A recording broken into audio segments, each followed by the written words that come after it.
This girl has just slept for 30 minutes, but people all over the world already disappeared. She rides her bike out to check and the streets are very normal, but there isn't anyone. The street that used to be very crowded is now terrifyingly deserted. Suddenly she hears a dog barking. So weird, the dog seems to be playing with someone. Layla throws her bicycle away, and gets on the bridge. On the highway this time, there are only a few cars standing motionless on both of the lanes. The world becomes strangely quiet. Layla continues on checking. She wants to go to the hospital, because her brother had an accident, and was in the intensive care unit. But she can only find an empty room, her brother isn't here. Layla almost goes crazy. What has happened to this world? She can't believe it and rushes out. It looks like the end of the world. Everyone seems to have evaporated. Layla is very frightened. She goes to the places that used to be the most crowded. She shouts loudly and frantically runs. Layla continuously searches in the buildings, on the bridges. So tired is she that Layla goes to a supermarket and takes a drink. She sits on the floor and thinks what she should do next. At the same time, Layla hears some noises. There seems to be someone blowing the trumpet. She rushes outside and sees two people. Layla immediately runs after and tells them to stop. The two say that when they woke up, everything had already been like this. They also don't know what's happening. Although they don't know each other, the three kids feel like having been friends for a long time. Together they continue on searching for the others. But they seem to be being stalked. When they come to a high-class office building, they find someone's legs. Slowly they approach that person. It turns out to be a black boy. But this boy is very strange. He drives the car away alone. So the kids have to ride their bikes to continue on the search, from dawn till the late night. But the lights are still that bright. They decide to find the source of electricity. On the building, suddenly appears the SOS sign. The kids enter the building, and suddenly a robot's voice comes from the camera, which tells them to put down their weapons, and the kids follow it. The elevator door slowly opens. Another boy turns up in front of them, who turns out to be searching for other people too. The new boy leads them to the basement, that is full of supercars. He turns out to be a rich kid. The group drives the car around the large city. Terry uses the loudspeaker to check if there is anyone else, but he receives no reply. Within hundreds of meters there is not even a single signal. Suddenly the kids encounter someone. That's Dodgy, the black boy who drove the car away alone. He lies on the ground panting. Dodgy was hit by an arrow. When the kids are about to bring him away, suddenly a few arrows come from somewhere. So scared are they that the kids hurriedly run out of that place. None of them knows where those arrows come from.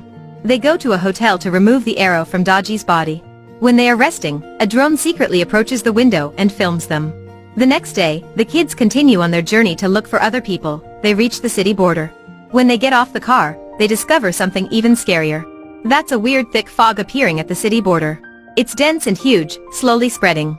The kids intend to go past it, but they find out that the temperature is very high. The glasses are broken in a wink. The fog is getting closer and closer to them. The kids have to drive away as fast as possible. Terry uses the binoculars to check and discover that there is no way to escape, because the entire city is surrounded by the fog. So scary. The more weird thing is that when they woke up, all the people had already disappeared. They don't know what to do. The kids have to hide in the city center. But time will wait for no one. An armored truck suddenly appears on the street. That's the kids. They decide to go through the dense fog to see what is hiding behind it. They stop right in front of the fog and stare at it. They put on the masks and step on the accelerator, determine the direction, and get ready to depart. Suddenly a voice coming from the radio draws their attention. Hearing the voice, it seems to be a soldier's. He tells the kids that they shouldn't go through the fog, because he will come pick them up within 24 hours. They finally have a chance to be saved. They're very delighted. That night, the group find a hotel to stay in.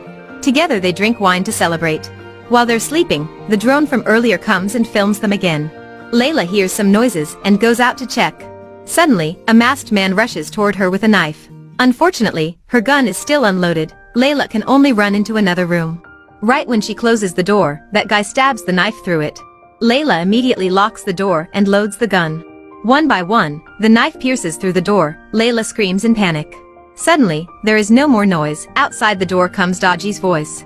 When the two runs out, the masked man has already left. So weird. Who is that guy? Why does he want to kill them?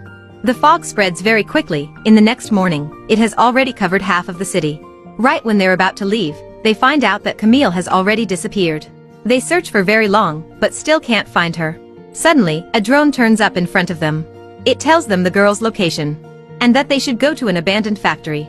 But only one of them is allowed to enter. Dodgy, the black boy, bravely volunteers, but he has left for a long time, and still doesn't come back. Layla can no longer wait, she holds a gun and goes in. When they find him, Daji is fatally wounded and being hung up. He is no longer breathing. Suddenly, the masked man appears and squeezes his neck. Layla almost faints. Fortunately, he is knocked out. That's Terry. The kids take off his mask and tie him up, but no matter how hard they try, he doesn't say a word. Terry then discovers that he is mentally disabled. And the military signal from before is also deliberately faked by someone. At this time, a loud bang comes. The dense fog is gradually approaching them. Its developing speed is faster and faster. The whole city is surrounded, the fog is reaching the center. These 5 kids don't know that they've already died. Before dying, they brought their beliefs and aspirations with them. There were only regrets left. Underneath the Ferris wheel, they saw a boy in white clothes teasing someone. He locks a girl in a transparent box and makes her confess her guilt. However, the little girl doesn't know what she did wrong. The boy in white clothes is the killer who has arranged all of this. As expected, Camille is being imprisoned here, and next to her is the killer. He throws Camille down and the kids rush in. Layla asks the killer what exactly is happening to the world. And he tells them the truth that the amusement park was on fire. At the same time, Layla opens fire, the killer collapses. What's weird, although Layla shoots him in the neck, the killer doesn't die, he takes out a paper. Layla looks at it and seems to understand something. She finally remembers what happened before.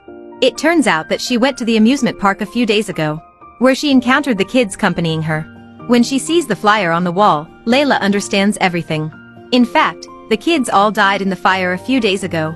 The dense fog approaching symbolizes how they died. And we can understand that it's just their spirits. They can't accept the truth that they were dead and decide to go through the fog. Anyway, they're just finding a way to live. The kids step on the accelerator and move forward. A flash of light appears, they go to a completely new world. In front of them is a long staircase. They climb up the stairs and feel happier than ever before. They might figure out where they are. At the end of the staircase, they see a lot of people, all of them are very happy. Suddenly someone points to the sky, the people watch after. And then shout out the slogan. The kids also look up. The people are looking at a pillar of stone. And on the stone, the killer is standing. The kids are terrified. Where are they?